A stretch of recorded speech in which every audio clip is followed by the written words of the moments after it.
நாடோடி மன்னன் படம் வந்தபோது தான் இந்த அம்மா பெரிய பிரபலத்துக்கு ஆளானாங்க. கண்ணில் வந்து மின்னல் போல் காணுதேன்னு ஒரு கலர் சீனில் தான்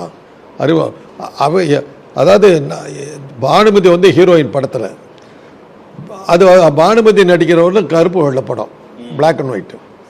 சரோஜா தேவி இன்டர்வலுக்கு மேலே வருவாங்க, அதுக்கப்புறம் அது கலர். அதில் ஜி.கே. ராமன்ற கேமராமேன் தன்னுடைய அற்புதமான திறமையை காட்டி எடுத்திருந்தார். நம்மளை அப்படி காட்டிட்டார். காட்டி அந்த அந்த சீனில் அப்படியே தண்ணியில் அப்படியே தண்ணிக்குள்ளார வர்ற மாதிரி வரும். நீர்க்குமிழிகள்லாம் அப்படியே எப்படி போகும், தண்ணிக்குள்ளார அவங்க வர மாட்டாங்க, தண்ணிக்குள்ளார வர்ற மாதிரி அந்த காட்சி அமைச்சிருப்பாங்க. அந்த அந்த பாட்டிலே அவங்க அள்ளிக்கிட்டு போயிட்டாங்க. அதுக்கப்புறம் அந்த கிளைமேக்ஸ் சீனில் வந்து வீரமாகும் மாமுகம் தெரியுதே, வெற்றி புன்னகை புரியுதேன்னு கலர் சீனில் வந்து இது பண்ணுவாங்க.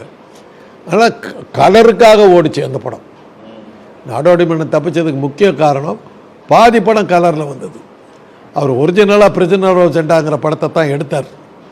அதை அப்படியே விட்டுருந்தாருனாக்கா படம் 3 நாளோட வீட்டுக்கு போயிட்டுருக்கும். இந்த கலர் காட்சிகள் வந்தபோது கலருங்கிறது வந்து ஒரு படத்துக்கு ஒரு பெரிய அட்ராக்ஷனாக இருந்தால் போகும்.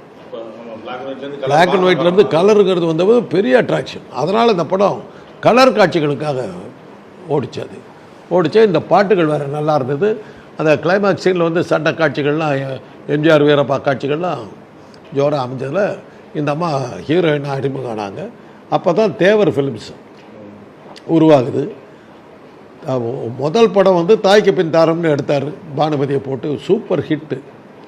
அடுத்த படம் தாய் சொல்லி தட்டாது, எம்ஜிஆர் ஜெயலலிதா ஜோடி. படம் பிச்சுக்கிட்டு ஓடிடுச்சு.